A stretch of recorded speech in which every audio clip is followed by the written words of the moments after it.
Hello everyone. Mwese Nice to meet you, all of you. nejejwe no kubabona mwese. So we are so happy to have this chance to share the word of God every evening.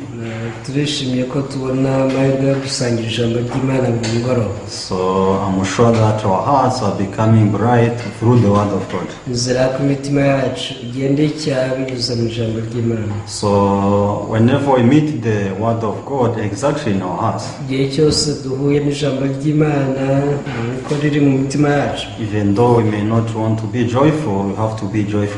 nubwo twaba tudashaka kwishima turishima. So I hope we keep opening our hearts widely so that this word of God may penetrate in our hearts. Nibwiye ko twazakomeza gufungura imitima yacu mu buryo bwagutse kugira ngo iri jambo ryinjiremo. So let's pray, then we begin. Reka dusenge dukomeze. Our Father, we thank you for this evening.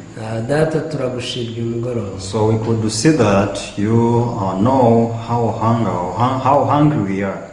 Twabonye ko wamenye inzara dufite. So that's why we always prepare this time for us to listen the word of God. Niyo mpamvu buri gihe dutegurira umwanya nk'uyu ngo twumve ijambo ryawe. Father, we thank you because of your mercy and grace upon our lives. Nyagasani turagushimira ubuntu bwawe n'impuhwe zawe mu buzima bwacu. Father, keep preparing our hearts so that we can receive this word of God. Data komeza utegura imitima yacu yakira ijambo ryawe. In the name of Jesus we pray everything.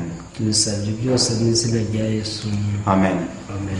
So in this evening we are going to share from the book of 1 Kings. Reka uyu mugoroba dusangira ijambo ry'Imana mu gitabo cy'abami ba mbere. The book of 1 Kings chapter 2 verse 36. Igitabo cy'abami ba mbere ibice bibiri turahera ku murongo wa 36. Yes, book of 1 Kings chapter 2 verse 36 through 46. Urwandiko rw'abami ba mbere.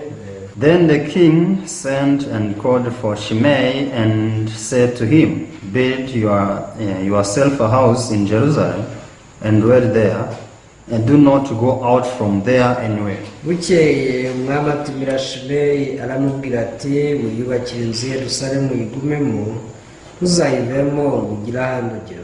For it shall be on the day you go out and cross the brook Kidron, know for certain you shall surely die. Your blood shall be on your own head. Umunsi wavuyeyo ukambuka akagezi Kidironi uzamenye neza ko utazabura gupfa, amaraso yawe azaba ari wowe abaho. And Shimei said to the king, then saying, is good, and my lord the king has said, so your servant will do. So Shimei dwelt in Jerusalem many days.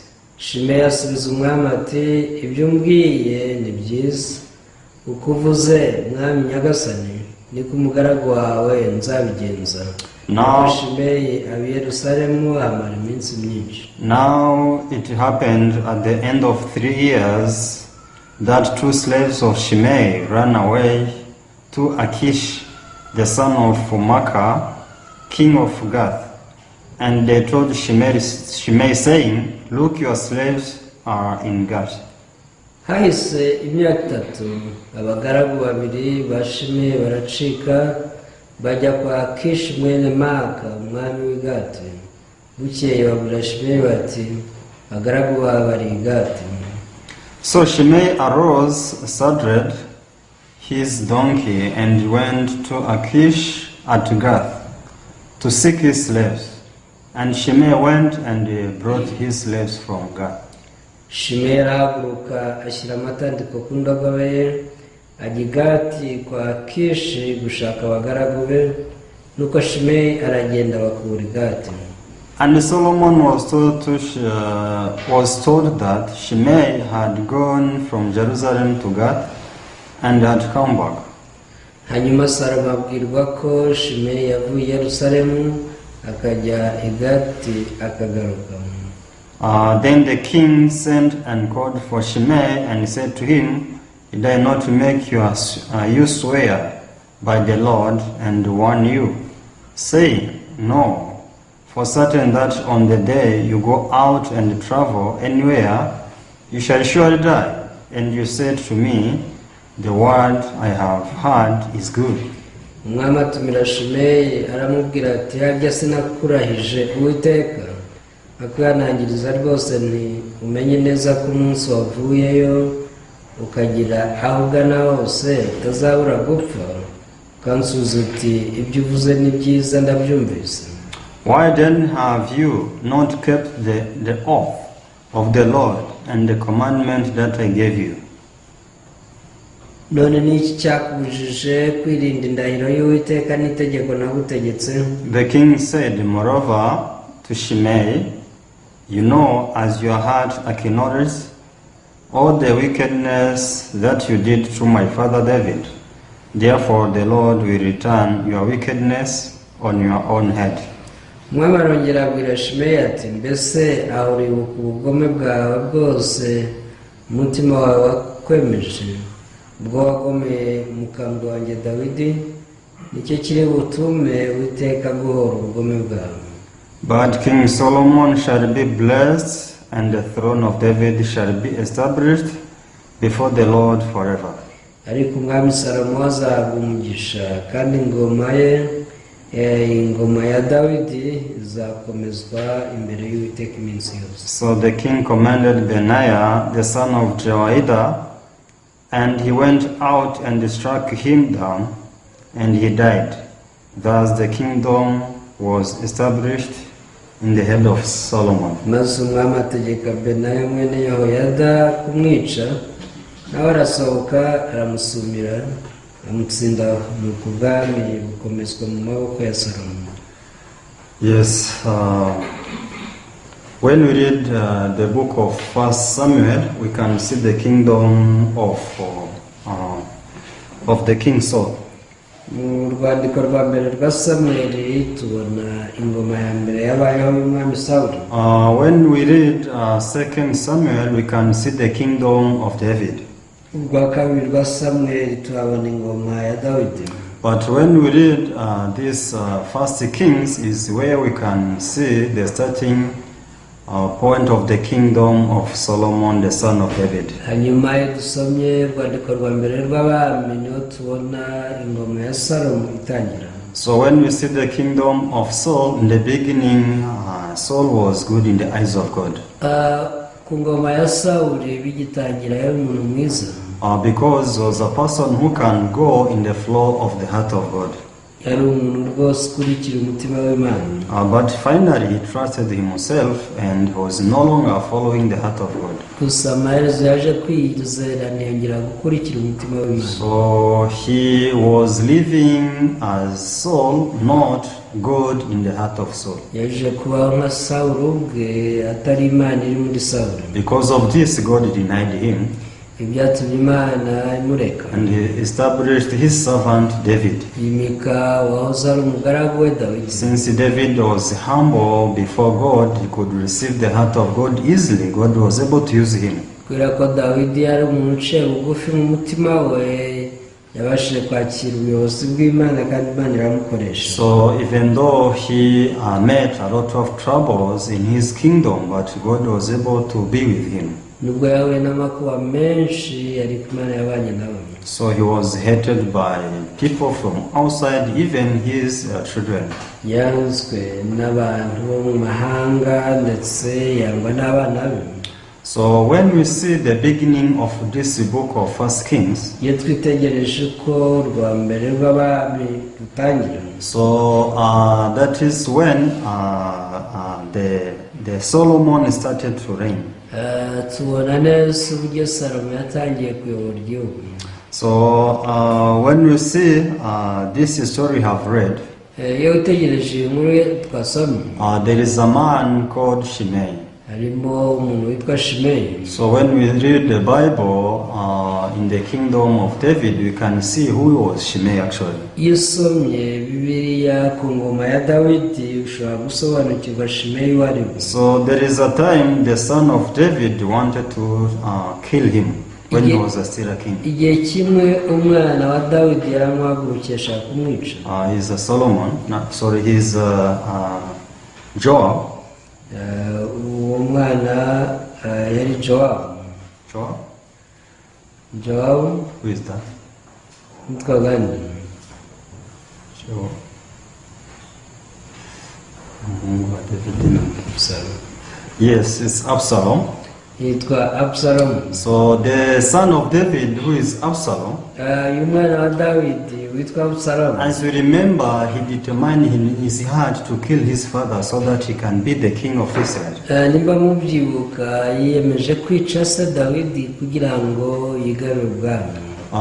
When he got this heart, which was different from the heart of David. Ubwo yakiraga uyu mutima utandukanye n'uwa se Dawidi. So the enemies of David were revealed in this time. Abanzi ba Dawidi nabo baje kugaragara. Because all the enemies of David, they came on the side of his son. Icyo gihe abanzi ba Dawidi bose bagiye mu ruhande rw'umuhungu we.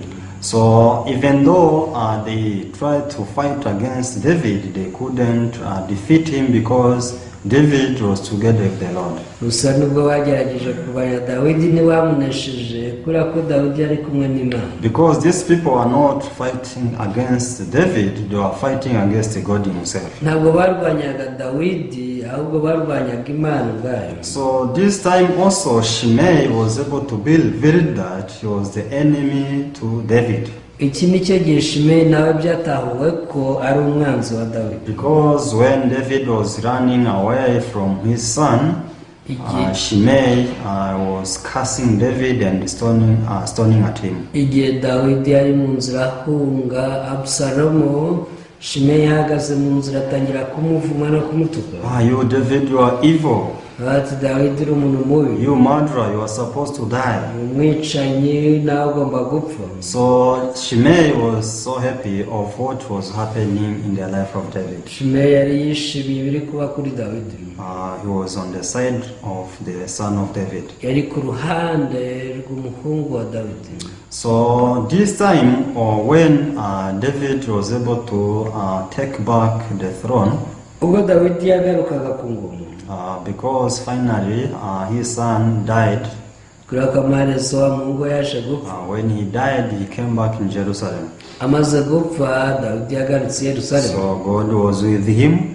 Imana yabanye nawe. He led the country together with the Lord. Yayoboye igihugu ari kumwe n'Imana. So when he was old, he wanted Solomon to be a king because this was in the plan of God. Amaze gusaza yashatse ko Salomo ahinduka umwami kuko wari umugambi w'Imana. So finally Solomon was anointed to be the king of Israel. Uku niko Salomo yimitswe ngo abe umwami w'Abisirayeli. So when Solomon became the king of Israel, Salomo akimara kwima ingoma ya Isirayeli, he called this man called Shimei. yahamagaye umugabo witwa Shimei. So he told him these words we have read in the Bible. Yamubwiye aya magambo twasomye muri Bibiliya.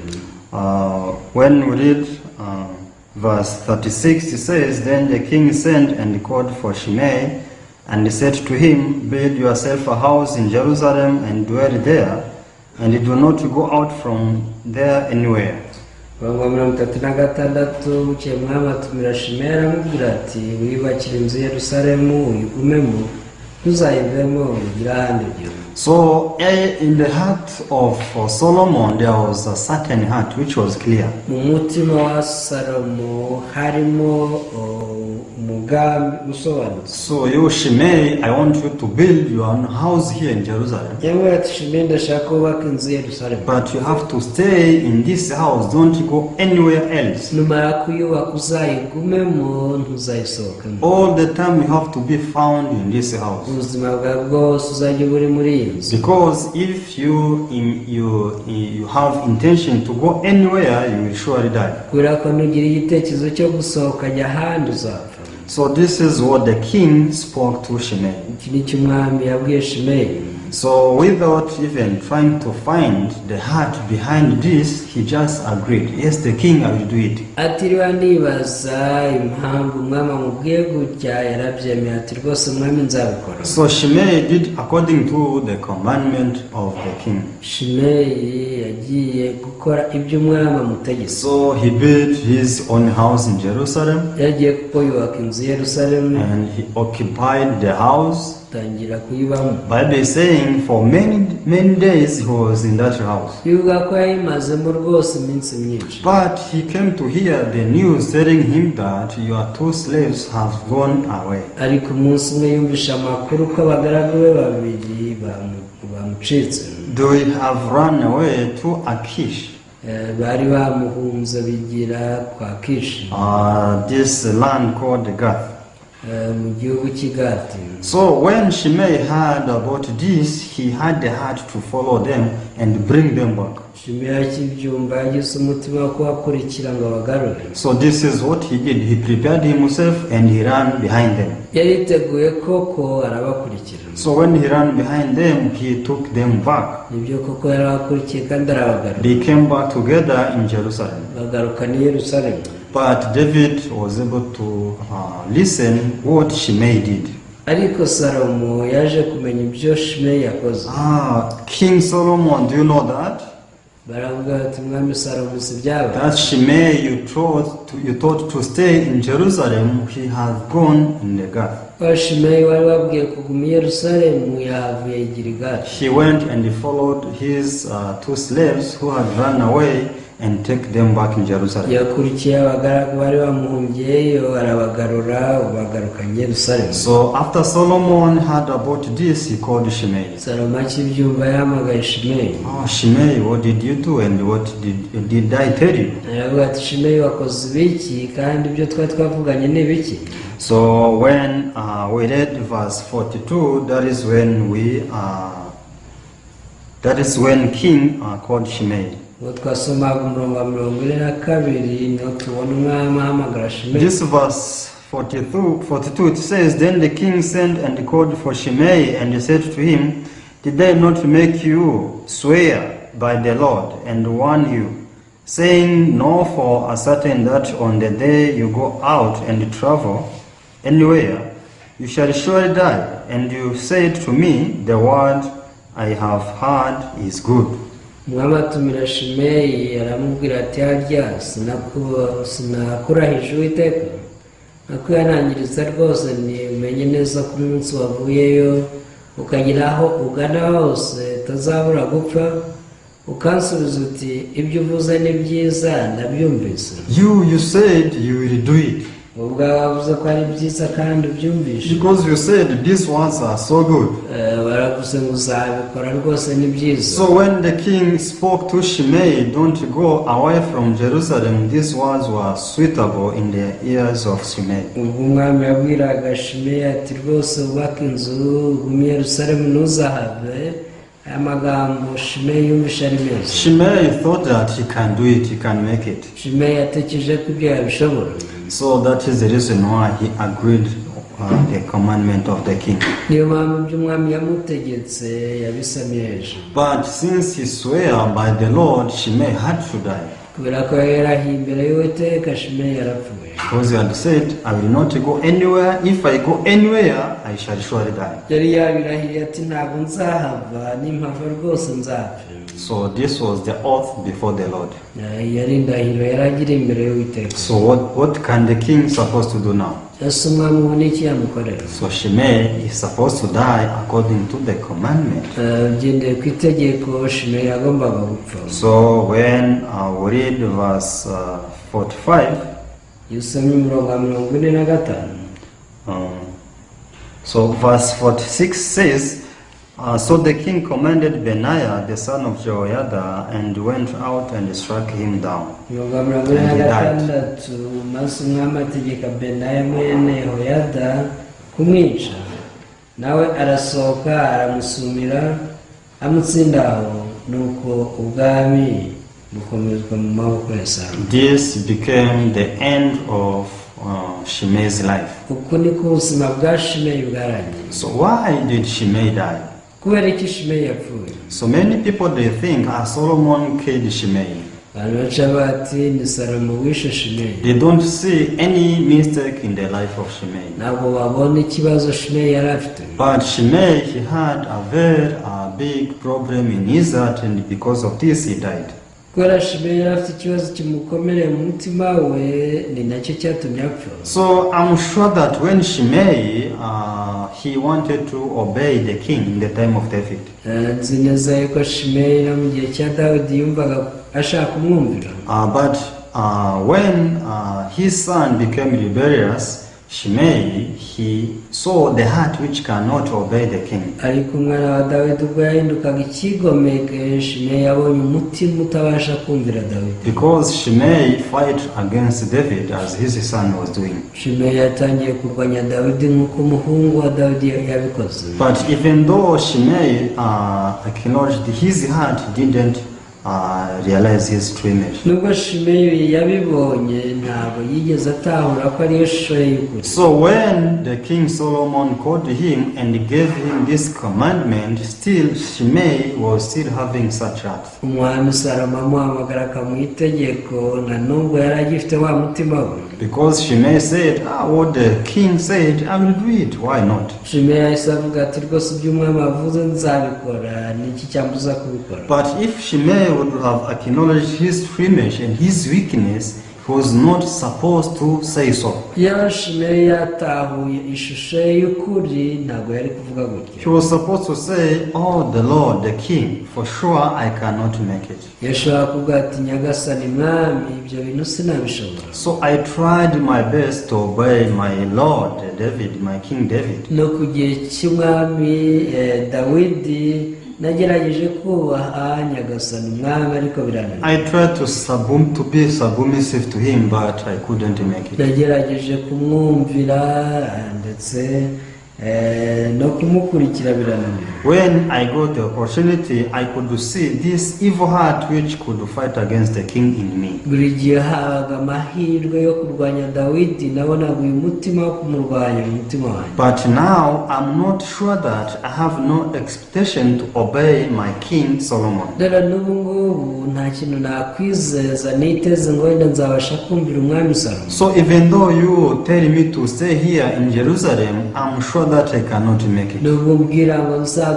i Yerusalemu nta cyizere nifitiye cy'uko nabishobora. How can I remain? How can I stay here in Jerusalem all my life? Ese ubwo ubuzima bwanjye bwose nabubaho ndi mu nzu i Yerusalemu gute? I'm so evil, I'm so that I cannot make it. Ndi umuntu muhindanye rwose ibyo sinabishobora. So King, what I need is only your grace. Nyagasani mwami ikintu nkeneye nuko wangirira ubuntu. So if I receive your grace, that is when I can only live. Mwami nungirira ubuntu nicyo gihe nzabasha kubaho. So Shimei didn't see his weakness. Shimeyi ntiyabonye intege nke ze. He didn't acknowledge his weakness. Yigeze amenya ko ari umunyantege. So once he could have acknowledged his weakness, it was very easy to see that what I need is the grace from the king. Iyo aza kumenya intege nke yari gutahura ati nkeneye ko umwami angirira ubuntu. But the heart to trust himself was still big in him. Ariko umutima wo kwizera wari ukiri mugari muri we. Since he was still trusting himself, he was not in need of grace. Kubera ko yari akizera ntiyari akeneye ubuntu bw'Imana. So this Shimei represents you and me. Iyo Shimeyi ahagarariye wowe nanjye. Because as we live our spiritual life, we live like Shimei. Igihe tubaho ubuzima bw'umwuka tubaho nka Shimeyi. So many people when they stand before the law, they behave like Shimei. Abantu benshi bahagaze imbere y'amategeko y'Imana bitwara nka Shimeyi. So they stand with the heart to think that we can do it, why not? Bahagararana umutima wo kuvuga ngo rwose twabishobora kubera iki tutabikora. We can keep the law. Twakubahiriza amategeko. God told me that you don't have to commit adultery. Imana yarambwiye ngo ntugasambane. Since God said I don't have to commit adultery, kubera ko Imana yambujije gusambana, I have to try my best not to commit adultery. nzagerageza rwose sinzasambana. If the king told me that you have to stay in Jerusalem, I have to do it. I have to remain in Jerusalem. Mwami nimba mbwiye ngo ngume mu nzu i Yerusalemu nzabikora. So there is no difference between these people and Shimei. Ikinyuranyo cy'abantu nk'aba ngaba na Shimeyi.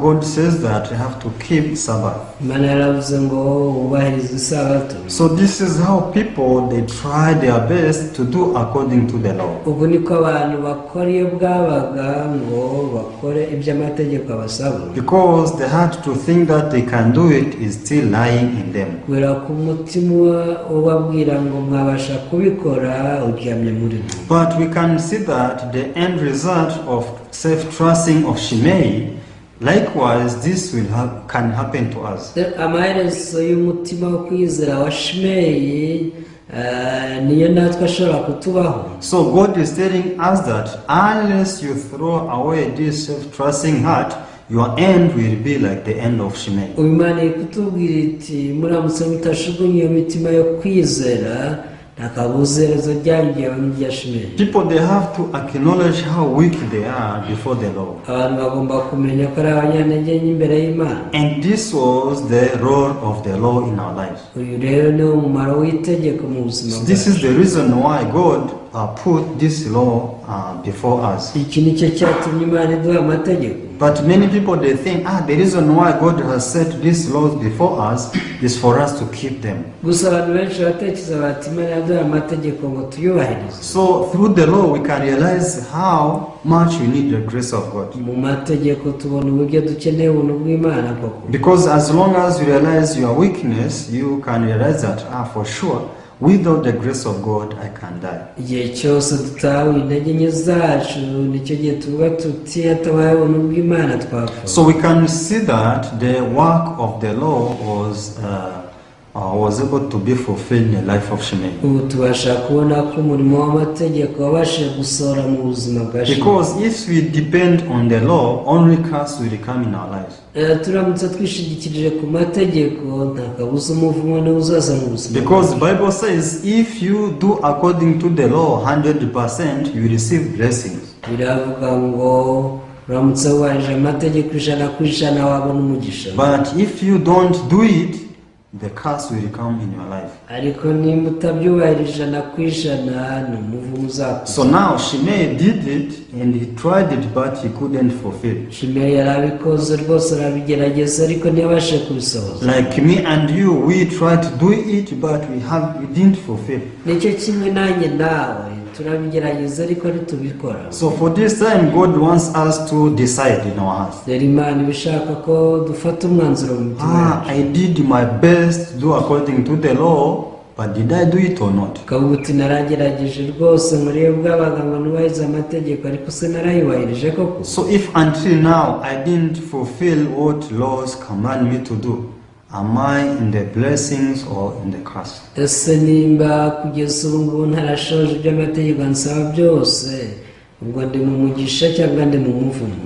If this happened to Shimei, same to me, this can happen to me. If I keep holding this heart to think that I can keep the law, I can keep the law. Nimba byarabaye kuri Shimei, nanjye ndamutse ngumanye umutima wo kwizera ngo nakubahiriza amategeko, nanjye byambaho. Normally, when we read the Bible, we can see many places in the Bible where God smited people. Akenshi iyo turi gusoma Bibiliya tubona ahantu henshi Imana yagiye yica abantu. Actually, there might be the reason. Hari impamvu rero. Because when people just focus on this issue, God killed this 1,000 people, they may think that God is very bad. Iyo abantu bumvise izi nkuru za Imana yishe abantu ibihumbi n'ibihumbi baravuga bati Imana ni mbi. So God spoke Moses to send the spies to spy the land. Imana yohereje Mose, yabwiye Mose ngo yohereze abatasi bagiye gutata igihugu. You tell them to go in the land of promise and they spy the land and they come back and bring the news. Yarabwiye ati ohereza abo batasi bajye mu gihugu cy'isezerano hanyuma bazana amakuru. So when these people went, they were 12, as Bible says. Bagendaga bari 12. We can see that the 10 spies, they came back with the terrifying story. 10 muri bo baje bafite inkuru y'incamugongo. But 2 of them were different. Ariko babiri baza batandukanye nabo. But when we see what 10 spies spoke to the congregation of Israel, uramutse witegereje ibyo abatasi 10 babwiye iteraniro ry'Abisirayeli, we can see that these people, they are right. They spoke what they had seen with their eyes. tuvuga abantu n'abanyakuri rwose bavuze ibyo biboneye n'amaso. They checked everything by one and analyzed everything, and they delivered the news which was really true in the eyes of people. Baragenzuye ikintu kimwe ku kindi bazana amakuru y'imvaho. But 2 spies, Caleb and Joshua, ariko Yosuwa na Kalebu they brought the news which was totally different from the news of 10 spies. bazanye amakuru atandukanye n'ay'ab'icumi batanze. So when we keep reading this story, iyo ukomeje gusoma iyi nkuru, so we can see that when the Israelites heard what the 10 spies delivered to them, they trust in them. ubona ko abisirayeli bacyumva inkuru y'abatasi 10 barayizeye. So they started to curse Moses, they started to curse God. ako kanya batangiye gutuka Mose, batuka Imana. They refused to receive the new guidance from Moses. banze kongera kwakira ubuyobozi Mose abaha. We don't want to go in that land. baravuze bati ntidushaka kujya muri icyo gihugu. If that land is like that, we will not go there. nimba iki gihugu ari uko kimeze ntacyo dushaka. Why did not God let us die in Egypt? ese undi Imana iturekera mu Egiputa akaba ariho tuba? Why can't we die in this wilderness? Why do we need to go there? cyangwa se twapfiriye mu butayu, kuki dukeneye kujya aho ngaho? So they were cursing Moses and the Lord like that. batutse Mose, batuka Imana. When we keep reading this story, ukomeje izo nkuru, we can see that all of them were killed. tubona ko bose baguye aho ngaho. Starting from those 10 spies, God destroyed everyone. kwa batasi 10 Imana yabarimbuye. Only Caleb and Joshua they were able to be inherited this new land, the land of promise. uretse Yosuwa na Kalebu nibo babashe kwinjira muri icyo gihugu So cy'isezerano. the new generation of Israel, they are the ones who are able to be inherited the land. hanyuma bavutse nyuma y'icyo kiragano nibo babashe kwinjira muri icyo gihugu. But we can see that the rest of others were destroyed in this wilderness. ariko abandi bose igisekuruza cyose cyashiriye mu butayu. How can this happen? ese biba Why this happened? ese kuki ubundi biba? So it happened because their hearts were lying in the Lord. Their hearts were being controlled by the Lord.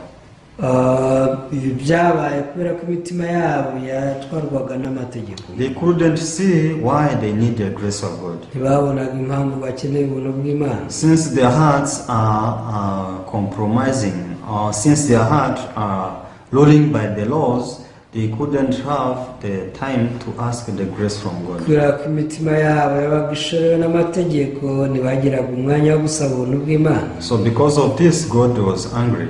ibi byarakaje Imana. So they died because law was doing its work in the life of these people. barapfuye kubera ko ako ni akazi k'amategeko yakoreraga mu buzima bwabo. Because curse is in the life of those who rely upon the law. umuvumo uza kubishingikiriza ku mategeko. But those who realize that we cannot keep the law, ariko batahuye ko batabasha kubahiriza amategeko. those who realize that they are cursed people because of the law, abatahuye ko ari ibivume kubera amategeko. so these people, they can turn their hearts to God and receive His grace. bene abandi babahindukirira Uwiteka bakakira ubuntu bw'Imana. So today people, they are still relying upon the law. uyu munsi abantu benshi bakishingikirije ku But mategeko. what I'm telling you in this evening, if we rely upon the law, the curse will come in our life. icyo nshaka kubabwira uyu mugoroba ni uko nimwishingikiriza ku mategeko nta kabuza umuvumo uzabaza. We shall be destroyed because God is very evil. ntabwo uzarimbuka kubera ko Imana ari mbi. God is merciful. He wants to bestow His grace upon your life. Imana ni nyampuhwe kandi ishaka kugirira ubuntu ubuzima bwacu. But there is something God wants you to let you know. ariko hari ikintu Imana ishaka kumenyesha. You are a person who cannot obey the law, who cannot do the works of the law. uri umuntu utabasha kubahiriza amategeko y'Imana. You are so weak before the law. uri umuntu w'intege nke cyane mu maso y'Imana. What you can do is to keep the law. icyo wabasha gukora ni ukwica amategeko gusa. Because the law are holy, but you are so evil. amategeko arera ariko uri mubi cyane urahindana. So if you are holy, maybe if you are holy, you can keep the law because the law also are holy. wera wera ahari wabasha kubahiriza amategeko ko nayo arahera. But me and you, we are so that in the eyes of God, because we come from from Adam. ariko nanjye ko dukomoka kuri adamu turi abantu bahindanye, We are born with the sinful nature. tuvukana kamere y'icyaha. That is how we are. That is our true image. uko niko tumeze, niyo shusho yacu y'ukuri. So we have to change our mind and say that if my image is like that, I'm not a person who can obey the law. rero tugomba guhindura imitima yacu tukavuga ati nimba ari uko tumeze ntitwabasha kumvira amategeko Instead y'Imana. of thinking that you can keep Sabbath, you cannot commit adultery, you can obey your parents, aho gutekereza uti rwose njye sinzasambana, njyewe nzubahiriza itegeko, nzakora ibi n'ibi. so you have to surrender before the law and says, Lord, I cannot do it. uzamanika amaboko imbere y'Imana ubwira Imana uti nyagasani sinabibasha. For many years I thought that I cannot do it. I can do it. namaze imyaka myinshi ntekereza ko nabishobora. But if I'm sinful, my nature is so bad, it's so evil, I cannot keep the law. ariko nimba mfite kamere y'icyaha ntabwo ndi umuntu wabasha kubahiriza amategeko. I only need your grace and mercy. icyo nkeneye ni uko wangirira ubuntu, nkeneye impuhwe zawe. This time God will bestow His grace and mercy in your life. akabuza icyo gihe Imana izakuvubira ubuntu bwayo n'impuhwe zayo. You will realize that man cannot be justified by the law, but only the grace through Jesus Christ. icyo ni cyo gihe uzamenya ngo umuntu ntiyatsindishirizwa n'imirimo itegetswe n'amategeko, ahubwo yatsindishirijwe n'imirimo ya Yesu Kristo. God cannot accept me because I kept the law. Imana ntiyanyemera kubera ko nubahirije amategeko. God only accepts me by His grace and by His mercy, by His unspeakable love. Imana inyemera gusa kubw'urukundo rwayo rutarondoreka. So we shall read the book of Titus. mureke dusome igitabo cya Tito. The book of Titus, urwandiko rwandikiye Tito,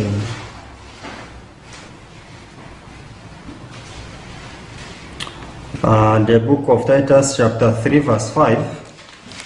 urwandiko rwa Tito ibice 3:5. Yes. Not by the works of righteousness which you have done, but according to His mercy He saved us through the washing of regeneration and renewing of the Holy Spirit.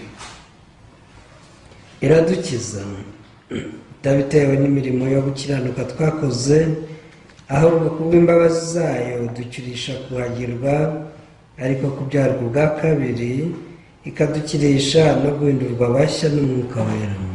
God saves us not because our own righteousness, Imana yadukije atari uko dufite imirimo, not because of our good works, atari ukubera imirimo yacu myiza, not because of our attitude, atari imyitwarire yacu, not because of our behaviors, atari uko tumeze, only because of His mercy. ahubwo kubw'impuhwe zayo. We have to know that God is so merciful to us tugomba kumenya ko Imana ari umutunzi w'imbabazi nyinshi kuri twe. that we can realize this when we acknowledge our weakness before Him. nyamara ibi twabimenya igihe tumenya intege nke zacu.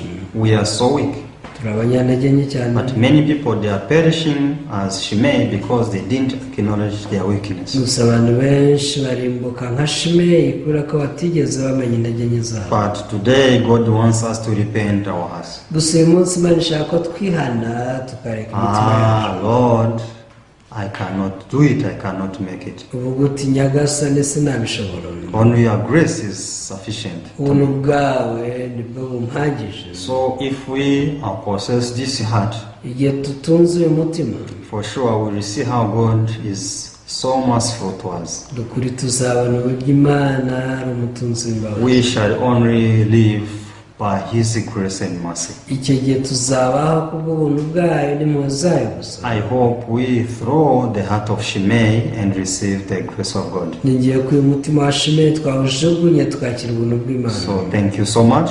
ndabashimiye cyane. I will end up here. ndasoreza hano. Let me pray. Reka nsenga. Father, we thank you for this evening. Data, twongeye kubishimira uyu mugoroba. Lord, Bible shows how merciful you are. Nyagasani, bitwereka ko uri umutunzi w'imbabazi. You always want to bestow your grace upon our lives. igihe ushaka kutugirira ubuntu. But most of the time we see this heart of Shimei in us. ariko kenshi tubona umutima nk'uyu wa Shimeyi muri twe. So you want us to put down this heart so that we can receive your love. ushaka tujugunye uyu mutima kugira ngo twakire umutima wawe. So allow us to remember this verse of Titus chapter 3 verse 5. dore kuzirikana uyu murongo muri Tito ibice 3:5. We are not saved because of our righteousness. ntabwo dukiza kubera imirimo yo gukiranuka yacu. We are not saved because of our good behavior. ntabwo dukiza kubera imyitwarire yacu myiza. We are saved only by your mercy and love. ahubwo dukiza kubw'urukundo rwawe n'impuhwe zawe. We thank you because you are so merciful to us. turagushimiye kuko uri umutunzi w'imbabazi, utugirira imbabazi. In the name of Jesus we pray everything. tubisabye byose mu izina rya Yesu. Amen. Amen. Thank you. See you next time. murakoze nawe utaha.